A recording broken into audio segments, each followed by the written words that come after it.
Gaming publishers have been chasing hyper-realism in video games to such a degree that I think if we showed GTA 5 car crashes to members of Congress, they'd start passing laws banning cars.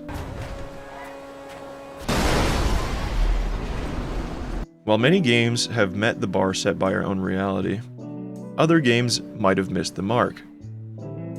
I don't mean to say that all the games I play need to have heavy artistic influence or depict characters and locations unrealistically, but sometimes it can get boring seeing studios chase fidelity over creativity. Realism isn't a new trend when it comes to the visuals of gaming, but if, like me, you find yourself getting bored of the lifelike video games that seem to be releasing in an endless stream, I want to introduce you to the variety of art styles there are to engage with. Let's start by comparing two games that came out in the early 2000s that may or may not be pretty similar.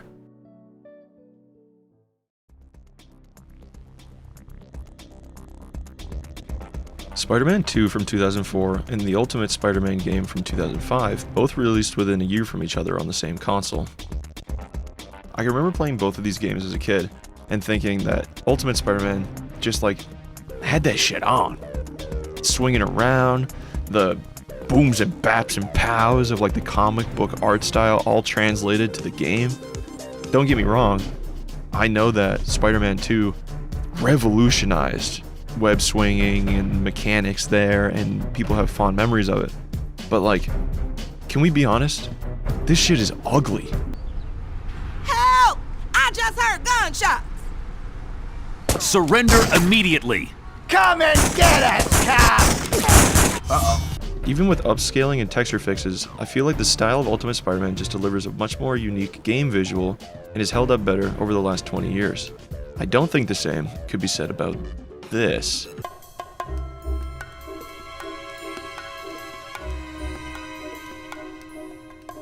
You got nice moves for a dork in tights. Are these yours? Please. Wait!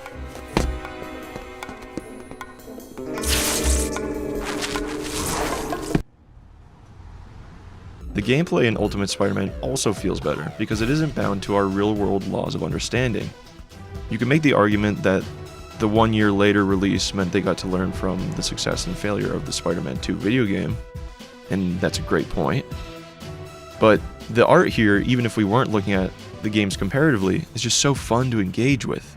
It feels like these characters leap right off the page, and sometimes they even do. I think it's undeniable that there will always be a charm to games that go out of their way to convey an otherworldly setting, especially when they succeed, rather than trying to imitate our daily life. Okay, so this is me again here. I have a little thing written on the script for Spider-Man PS4, but I don't think it's long enough, so I'm just gonna fucking shoot for the moon here, and we'll see if it hits or not. Call me Neil. Got that strong arm. That was horrible, I'm so sorry. Spider-Man PS4, near and dear to my heart. I have 100% of that game probably 6 times so far. PC, PlayStation 4, PlayStation 5. I've played it on every single fucking thing. I'm a Spider-Man nerd. Your boy got that hyper-fixation on Spider-Man. I have found out recently, we could have had sick fucking art for this game. You look at the original E3 gameplay footage, and it looks so cool. Old Spider-Man games used to be ripping on the art. It wasn't we need to make it super hyper-realistic and blah, blah, blah. No hate to Insomniac. They're cool guys. But what the fuck? Look at this. Put it on screen. It's orangey and darker, and we got a vibrant Spider-Man contrasting colors. And then you go to the main game, and it's just hello, I am a bright MCU fucking movie Spider-Man. Look at me, yay. Also, stop putting MCU suits in my damn Spider-Man games. They're ugly, over-designed, pieces of shit. He's a comic book character. He is known for being artsy. He is known for being bright and colorful. Give me some bright colors. Give me some art. Just don't take this away from me.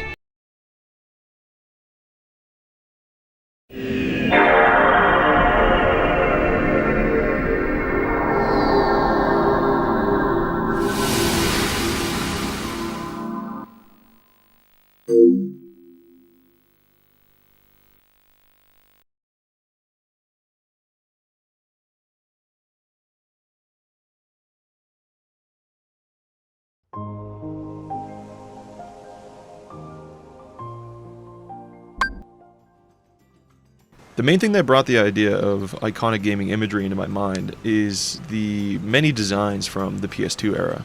Looking at the visuals from this generation of games, it just makes me feel like not only a feeling of nostalgia, but like wonder and happiness and like dread and like there's just so much style and like swag on it. You know what I mean? No, hold on. But like games with a lighter visual style like Kingdom Hearts and Final Fantasy and Okami, like they just put you at peace. The waves on the beach, the spiky hair, the geometric and blocky textures, like it just feels so distinct. Every second I spend in these games, it's just like a feast for the eyes. Even with the limits of the generation, like you just look at it and it feels so lived in and alive. I enjoy the aesthetic of these games so much. When Sora gets his redesign for modern generation hardware in Kingdom Hearts 3, I can't help but think he looks like significantly worse. Like, they massacred our boy over here. Look, they made his hair look like so cringeworthy and like, I miss him. I miss my man. Get me a sea salt popsicle. No. Shion. Who else will I have ice cream with?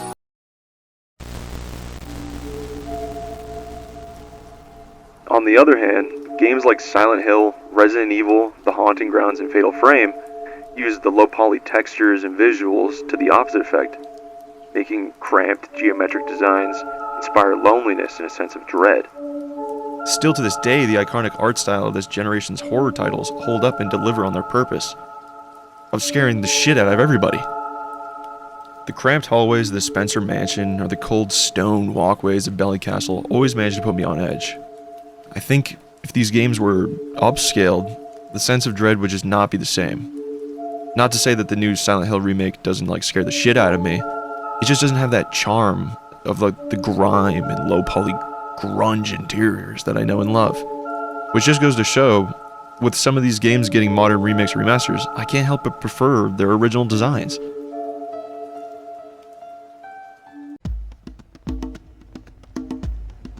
For the PlayStation 2 specifically, I don't think you can talk about art design or direction without bringing up the 3D platformers that pretty much define the entire generation. Games like Ratchet & Clank, Spyro, Sly Cooper, Ape Escape, Klonoa, and my personal favorite, Jak and Daxter, have such a timeless look to them that people still clamor for sequels, remasters, and remakes to this day. Ares! Make a new Jak and Daxter game. And my life is yours. Just look at all the designs for the protagonists. Bold color choices and prominent features that you can't take your eyes off of. From Sly's iconic blue shirt and cap, to the giant eyes and silly expressions of every one of these little monkeys, it's undeniable the impact these designs have on each player.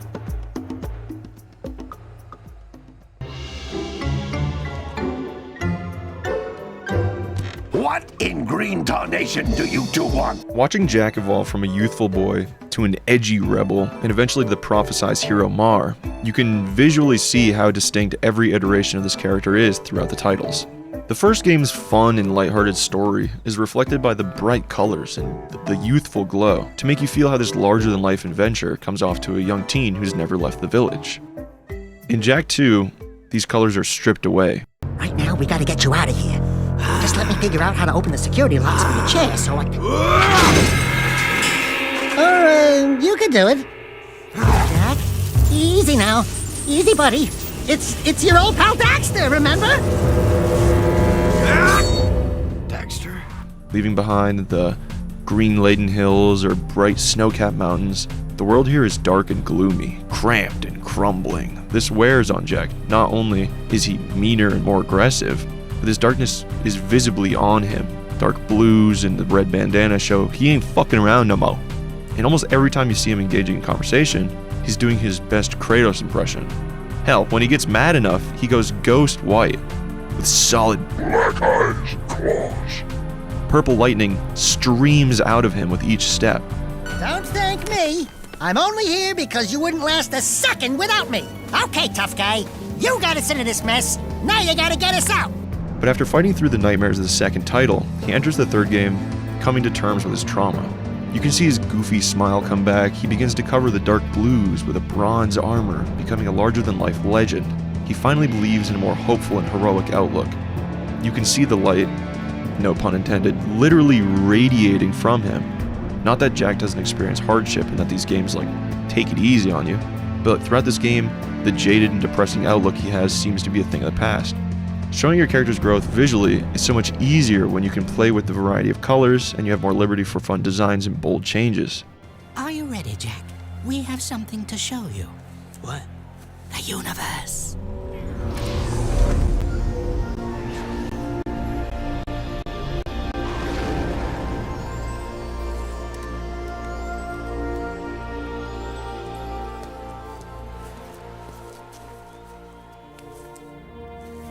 I couldn't leave you, Dax. With all our adventures ahead, you wouldn't last a second without me. If only there were a fourth game, we could see where he goes next and what they choose to change.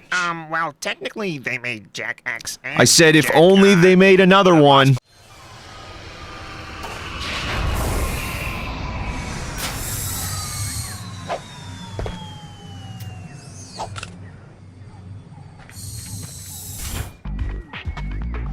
Going back to the other PS2 titles, enemy designs just ooze with spectacle and aura.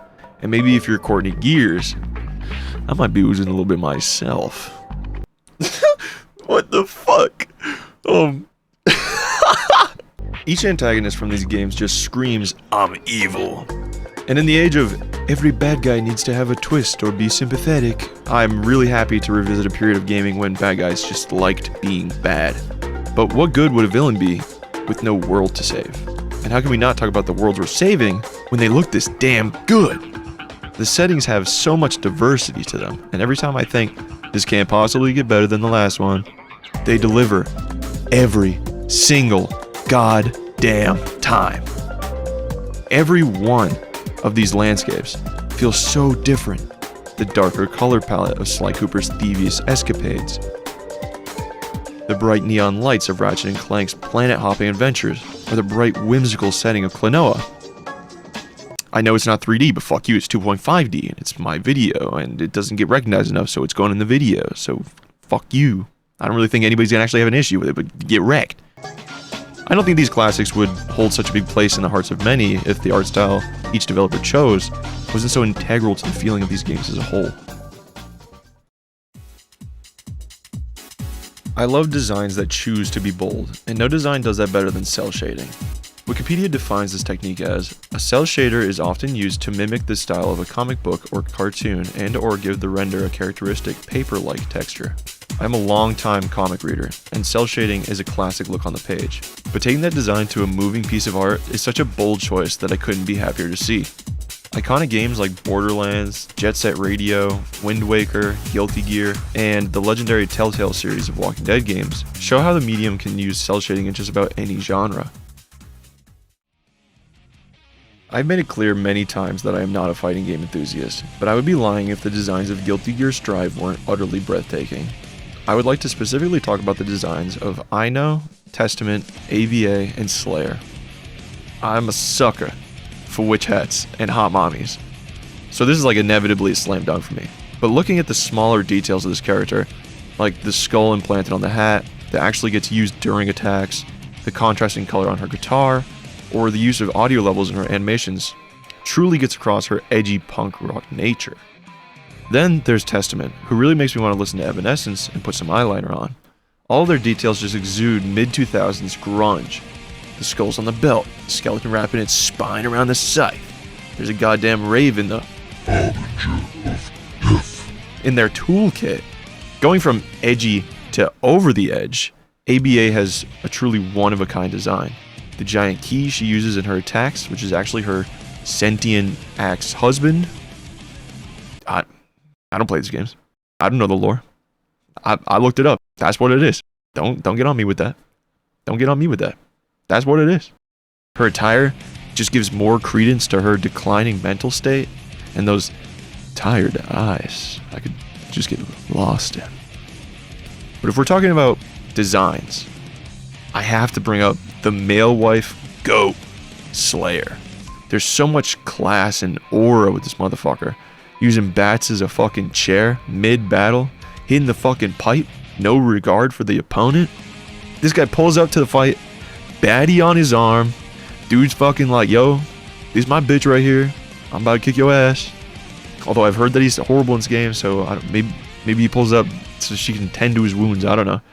Guilty Gear Strive truly knows how to deliver with every single one of its character designs, and I don't think that it would be as potent in the fighting scene if it wasn't such a treat to look at.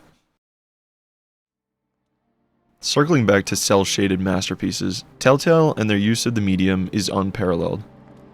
There is one game that deserves a little extra time just to show you how beautifully this style can be implemented. From the opening cinematic, it's obvious that you're in for a treat. Distinct shapes, interesting designs, jaw-dropping scenery. How can you not mention the use of color to make each character and area feel unique? I could spend hours analyzing each area and room in this game for hidden details. Or I could just show you this.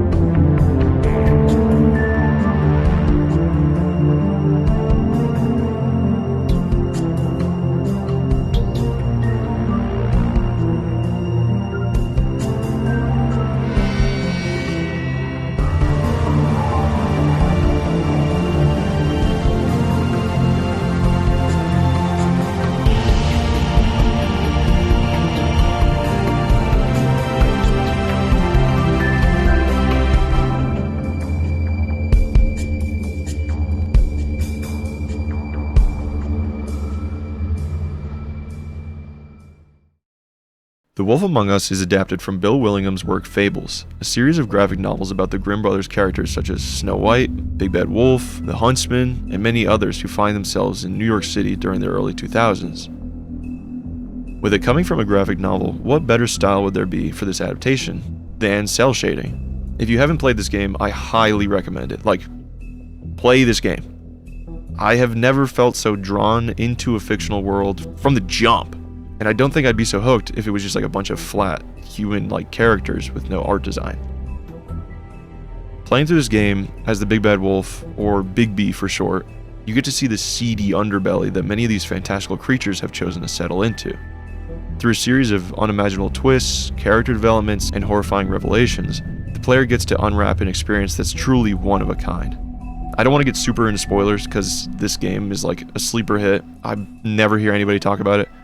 If my channel can do anything for humankind, please let it be that I just send droves of people to go play this game and see what they've been missing. Sadly, it has been years since the sequel's announced, and even sadder, publishers have opted to see which battle royale can make kids steal their mom's wallets faster for the next battle pass, instead of opting to pay for these gorgeous story-driven narratives. Sometimes I just want some goddamn beauty when I'm beasting. You know what I'm saying? I would like to acknowledge that hyper-realism in games does serve a purpose. There are many games that I absolutely love, which use hyper-realistic character models and textures and settings that wouldn't be able to get the themes or emotions across to the people enjoying them if they looked like this. But I will forever be of the mindset that realism ages like milk, and companies will resell you all the games that you love from 10 years ago with better textures, and then in 10 years from now, they'll be dated again, they'll do it again. We didn't need The Last of Us Remastered 4 separate times. We don't need a 400th GTA 5 facelift, and we sure as hell don't need Horizon Zero Dawn with 4 billion extra textures.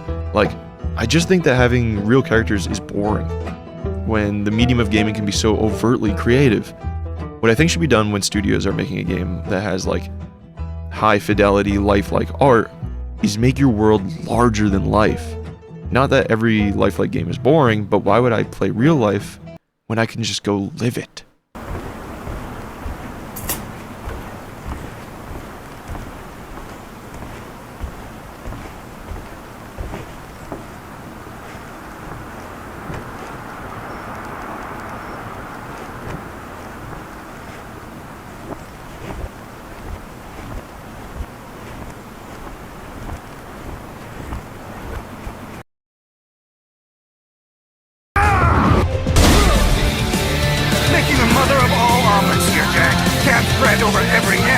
With each entry into the Metal Gear series, people would define its textures and visuals as cutting edge.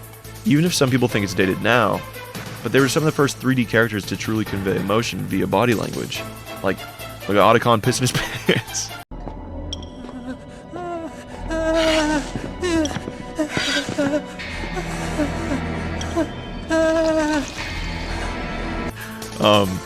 MGS2 had incredible character animations and super interactive world.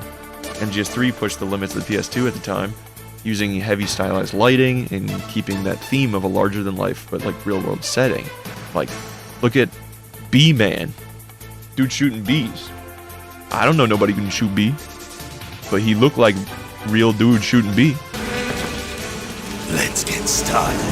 MGS4 though, quite literally would break your console because it looked too good. You want 30 frames a second? Too bad. You don't want to install your game in, I don't know, when did the game come out? 2012? In 2012 or something? Too bad. Boom, MGS4. Hi, this is Editor Me. It came out in 2008. I don't know what the fuck I'm even saying here. 2012? Dude, it's 2008. Shut your mouth. There are plenty of videos out there that discuss the dev cycle of MGS4, and I highly recommend you watch them, because like this game should not run on the hardware that it does. But yet again, the game is using realism to show off things like this. Immortal. No. I just don't fear death.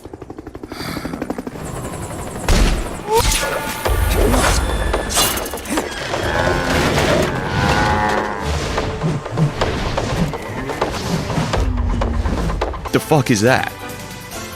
But finally, we get to this masterpiece.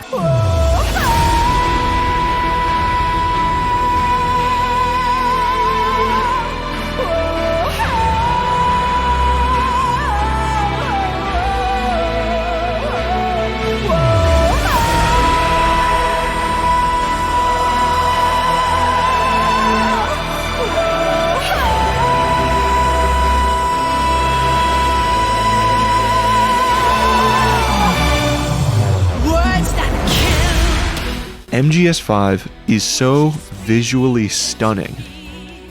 Like, take away the fact that the gameplay is amazing. If you like stealth games, if you like action games, if you like adventure games, this game is fucking sick. But take all that away, it's gorgeous. It came out nearly a decade ago and still looks better than most games today. Even with its stunning visuals, it takes artistic steps to show a very stylized world. If this franchise didn't use like fun artistic liberties or Hollywood-esque shots and encounters, I totally believe the following of Metal Gear Solid fans wouldn't be as large as it is today. And they definitely wouldn't idolize this foot-obsessed weirdo. Quick little tangent here, on topic, off topic.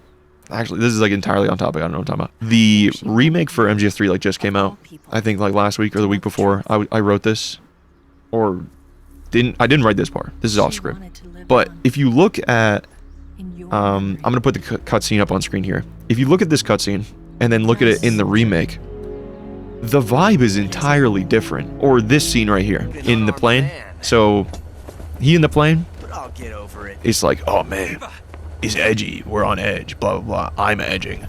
But look, then you look at the remake. One, why is there no like air in the plane? Jump back over, air in the plane. Jump back, no air in the plane. What's going on there? Put air in the plane. But it feels like so different visually because they opted for fidelity instead of like an intrinsic art value. I don't know. Makes me sad to see like the grit and dirt of this game cleaned up when it was just like such an integral part of like how dirty you felt in this game, like finding out the truth of it. Like, I want fun artistic statements over better textures. I can't. How do I say that better than that? I don't know. That's a great line.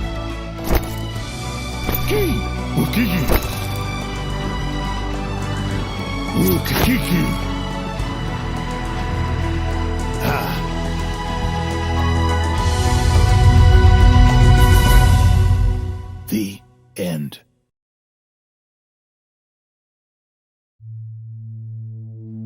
There is a way to have highly stylized, relatable, and emotional human characters in your game that also don't have to be rendered on NASA supercomputers.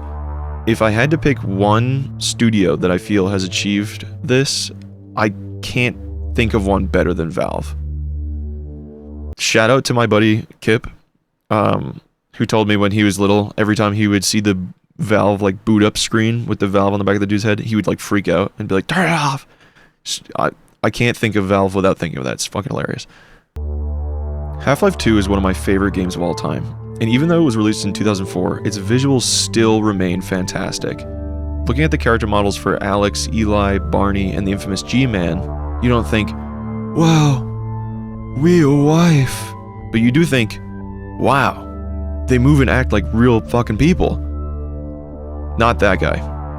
I don't know what the fuck that guy is. The animations and vocal performance are so top-notch that they feel more real than a majority of goober characters in all the AAA slop of today. That's the old passage to Ravenholm. We don't go there anymore.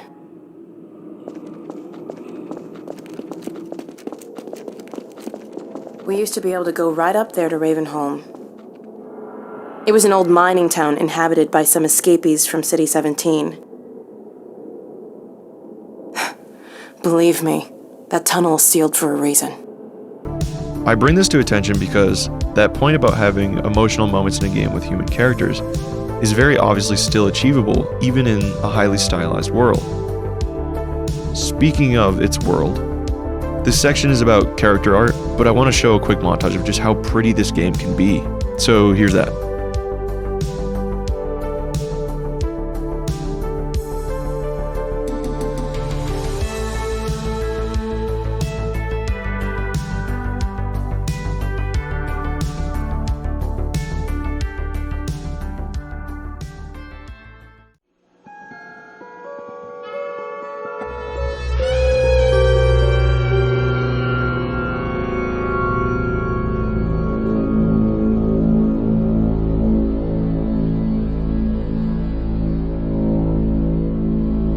All of the playable characters in Left 4 Dead feel so alive and memorable, and I believe it's heavily to do with their designs and the game's visuals.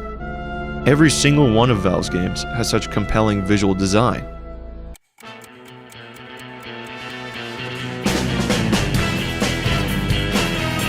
Team Fortress has a roster of characters that look so unique, and yet not one of them alienates the other.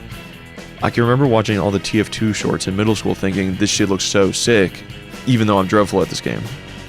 Comparatively, I look at some of the Overwatch designs and think, you in the wrong game!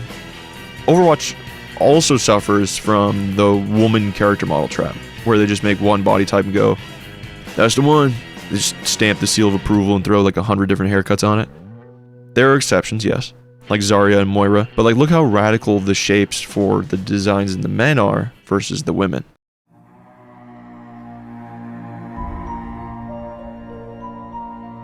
Valve's newest game, Deadlock, while not being my personal cup of tea, has an undeniable atmosphere to it. The mystic, steampunk noir vibe that the game exudes is so cool, and it doesn't fall into the trap of having a bunch of copy-paste shapes and colors. Looking at some specific characters that I think could be considered copy-paste body shapes, here we have Vindicta and Mina. Looking at them side by side, you can just say, girl moment, but by the way that they're presented, their animations, and the themes of the characters, I feel like they're so different. I think the only reason they would be classified as similar is because they look like normal people. Another woman on the roster you could throw in is Yamato. I gotta say, she doesn't look like any other character I've seen. I know I'm fucking spinning on it for Valve right now, but like, dude, they really crush it over there in the art style department. I want to dedicate a section of this video talking about like the scourge of the earth, which in my opinion is AI art. As of now, I haven't engaged with drawing physically in quite some time.